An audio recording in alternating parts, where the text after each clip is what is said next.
ሰኔ 12 አቤት አቤት አቤት ደረሰ። የሚካኤልን ስም ስትጠሩ ደስ የሚላችሁ ቅዱስ ሚካኤል የደረሰላችሁ ስሙን ከፍ አድርጉት። ቅዱስ ሚካኤል እንኳን ለስጋችን ቀርቶ ለነፍሳችን የሚተርፍ ታላቅ መልአክ። ሰኔ 12 የቅዱስ ሚካኤልን በዓል የሚነግስበትን ምክንያት ታውቃላችሁ? ሰኔ 12 6 ምክንያቶች አሉት። የመጀመሪያው ሊቀ መላእክት ቅዱስ ሚካኤል በመላእክት ሁሉ ላይ አለቃ ሆኖ የተሾመበት ዕለት ነው። ዛሬ ቅዱስ ሚካኤል ያደረገውን ተአምር ልንገራችሁ።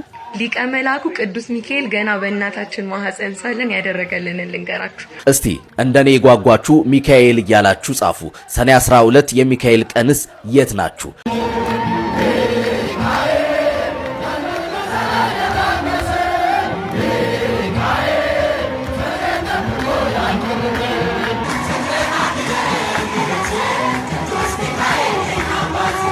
ሰይፉን ብቻ አይምሰላችሁ፣ ሚካኤል ደግሞ ትንሽ ይለያል።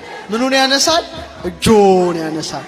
እስቲ አንድ ጊዜ ሚካኤል ወይ ሚካኤል ፍጥነቱ የኛን ሐሳብ ያህል ነው። ምመናል በሐሳብ መንገድ ሳታቋርጥ ትሄዳለህ። ሚካኤል ድረስልኝ ብለህ ስትጠራው የሐሳብህን ያህል ፈጥኖ ነው የሚደርስልህ። ሚካኤል ብለህ ቃሉን ስሙን ጠርተህ ሳትጨርስ መልአኩ ካጠገብህ ነው።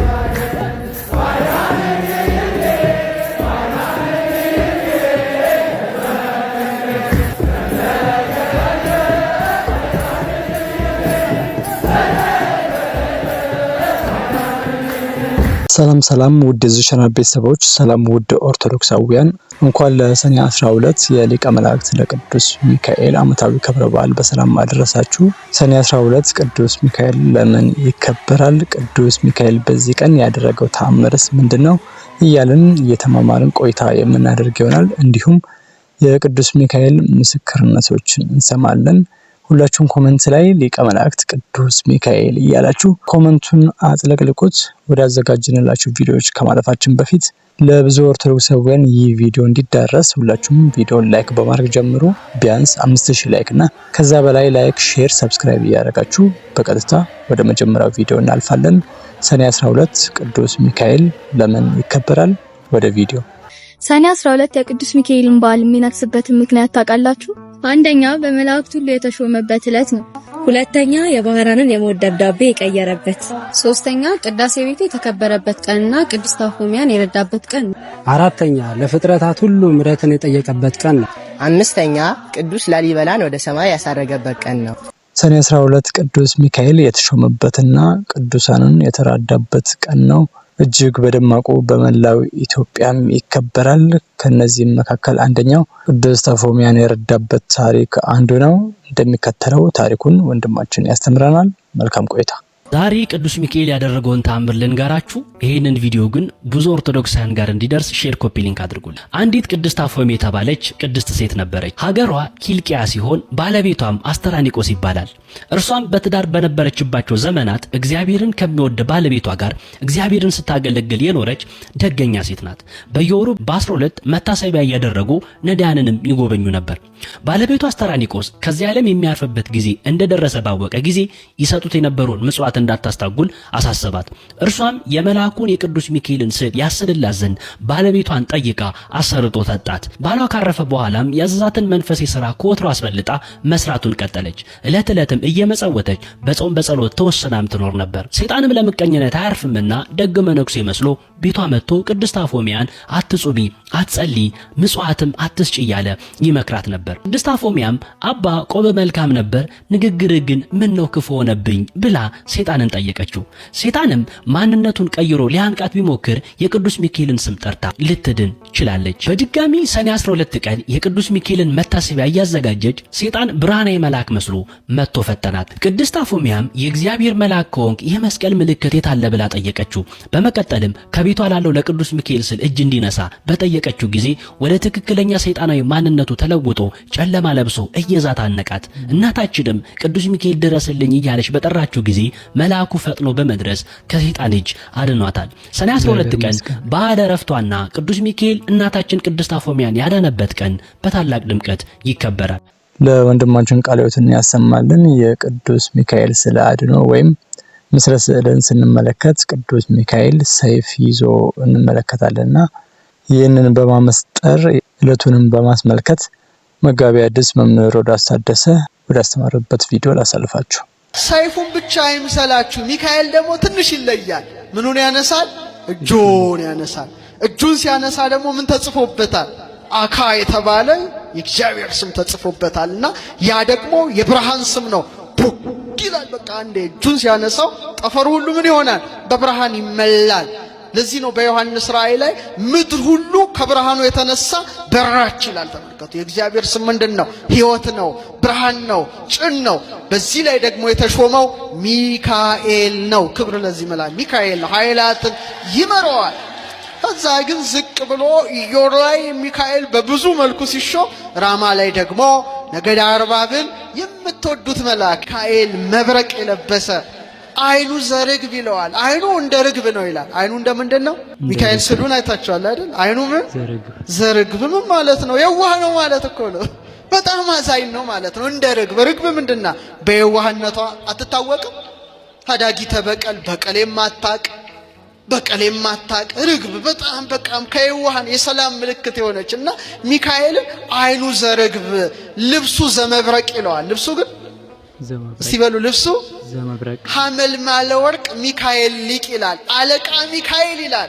አይኑ የርግብ ነው፣ ልብሱ የመብረቅ ነው።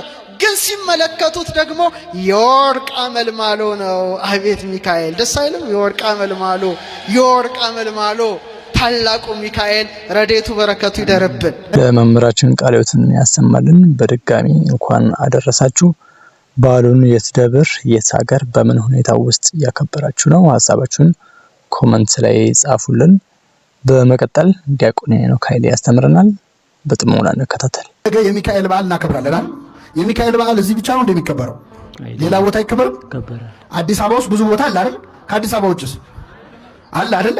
ከኢትዮጵያ ውጭስ? አሁን አንዳንድ ሰዎች ምን ያሳስባቸዋል? ነገ ሚካኤል በዓል ሲከበር ሚካኤል የት ነው የሚሄደው? ቦሌ ሚካኤል ነው የሚሄደው? መርካቶ ያለው ሚካኤል ነው የካ ነው የሚሄደው ብለው የሚጨነቁ ሰዎች አሉ። መላእክት በሁሉ ቦታ ይሞላ አይደሉም? በሁሉ ቦታ ይሞላ ማን ነው? እግዚአብሔር ነው። ታዲያ እናንተ እዚህ ሚካኤል ሚካኤል ስትሉት፣ እዛም ያሉት ሚካኤል ሚካኤል ሲሉት ሚካኤል እንዴት ያዳርሳል ብለው የሚጨነቁ ሰዎች አሉ። በጣም ይገርማቸዋል። እኔ ኃጢአተኛው እዚህ ጋር ቆሜ የምናገረውን ንግግር እዚህ ያላችሁ ትሰማላችሁ? አሰሙ።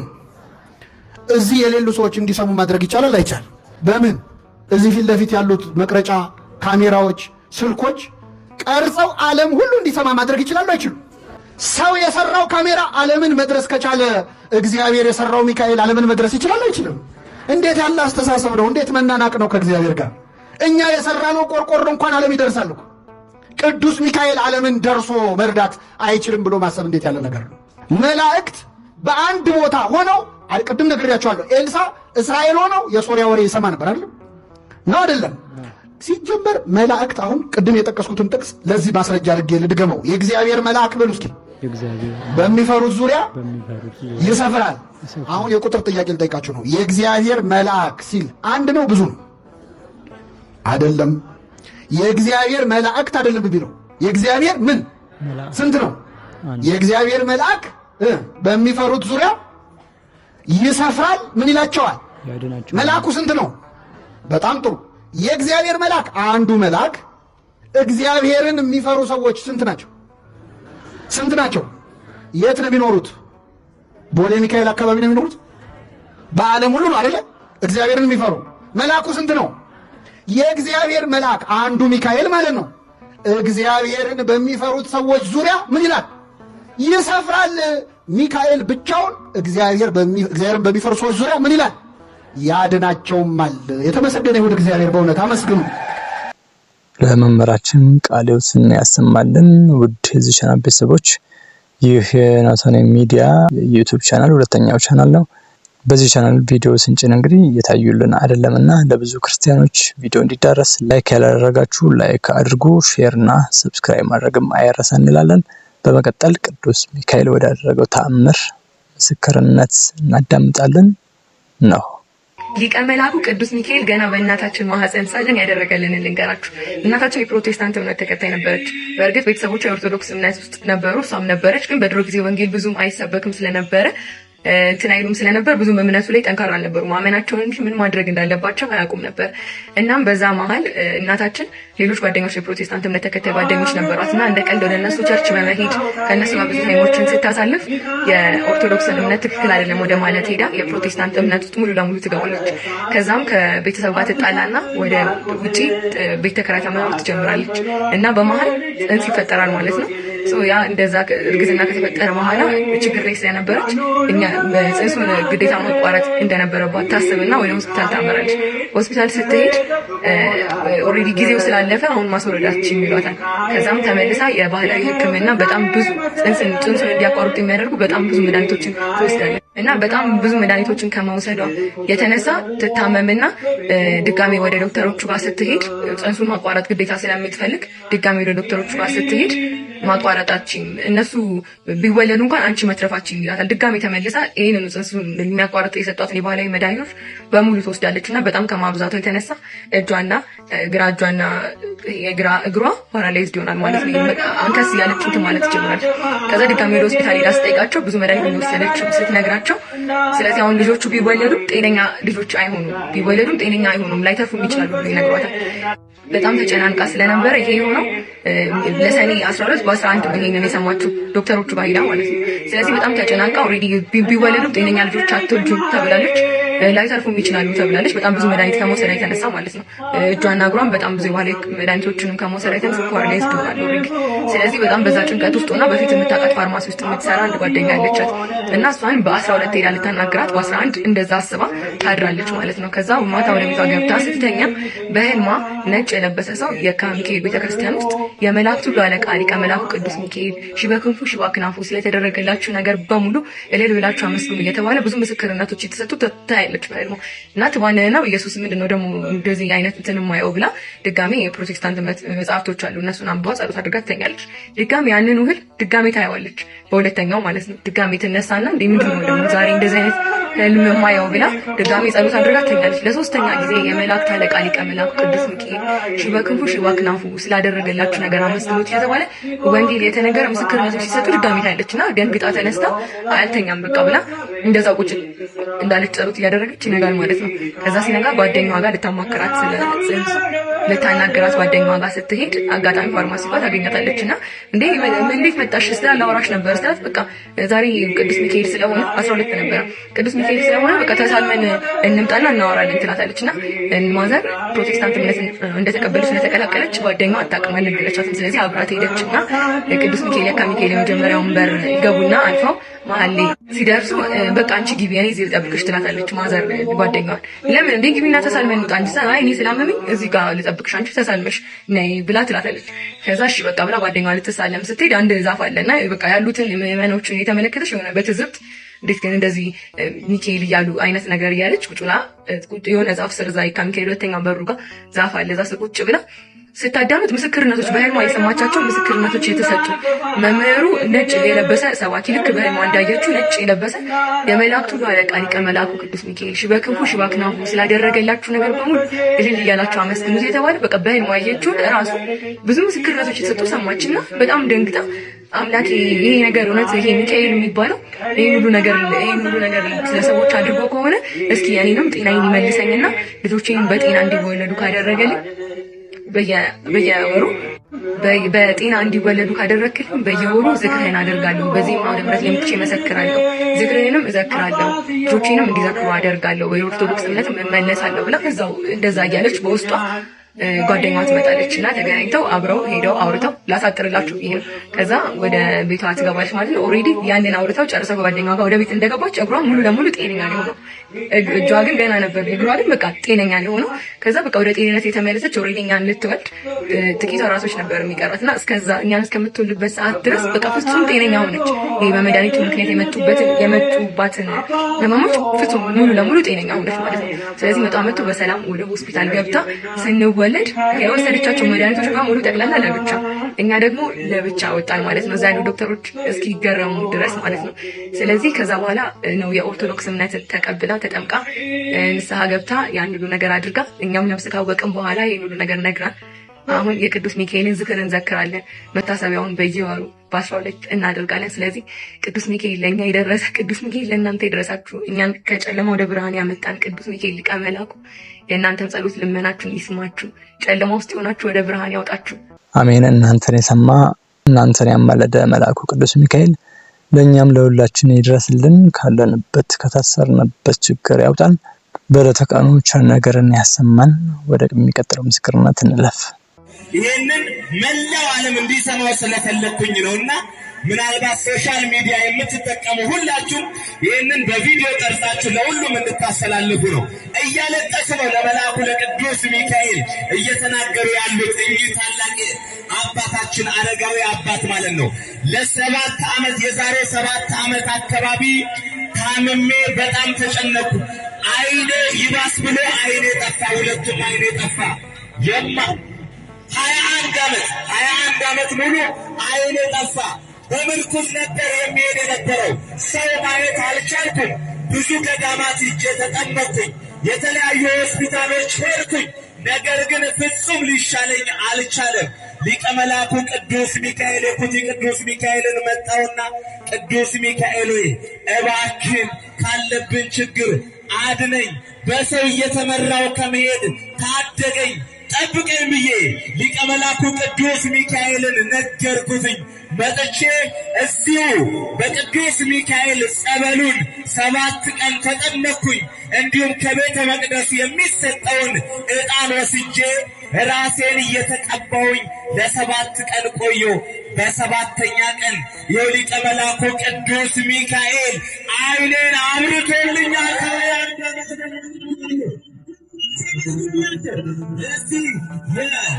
ለዚህም ደግሞ ያለኝን የጣት ቀለበት የታለ? የጣት ቀለበቱ የታለ? አዎ የጣት ቀለበቱን አምጡ። ከእጃቸው ላይ አውልቀው እኔ ያጠራቀምኳትን ገዝቻት የነበረን የጣት ቀለበቴን ሰጥቻለሁ ብለዋል። እላላቸው መስክረናቸው ተመሰገነ ይሁን። እሺ ይህንን ሁላችሁም ቲክቶክም የምትጠቀሙ የኩቲ ቅዱስ ሚካኤል ያደረገውን ገቢረ ተአምራት እንደዚህ እየቀረጻችሁ ለመላው ዓለም አስተላልፉ። ሰው ይመልከት ይህ ታምሩን። እግዚአብሔር ስሙ የተመሰገነ ይሁን። ከ7 ዓመት በኋላ ካለማየት ወደ ማየት መሻገር ቀላል አይደለምና እጅግ የሚገርምም ድንቅ ስራ ነው። እኛም በማህበራዊ ሚዲያ ላይ ሲዘዋወር አግኝተን ለእናንተ አድርሰናል። እናንተም ሼር በማድረግ ለሌሎች አዳርሱት። በመጨረሻ የቅዱስ ሚካኤል ንግስ ዝማሬዎችን እንመልከት።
ውድ የዘናሳሚ ሚዲያ ቤተሰቦች በዛሬ ሰኔ 12 ቅዱስ ሚካኤል ዓመታዊ ክብረ በዓልን በማስመልከት በሰፊው ተማምረናል። እስከ መጨረሻ ቆይታችሁ መልካም የሆነውን ትምህርት ስለተከታተላችሁም እናመሰግናለን።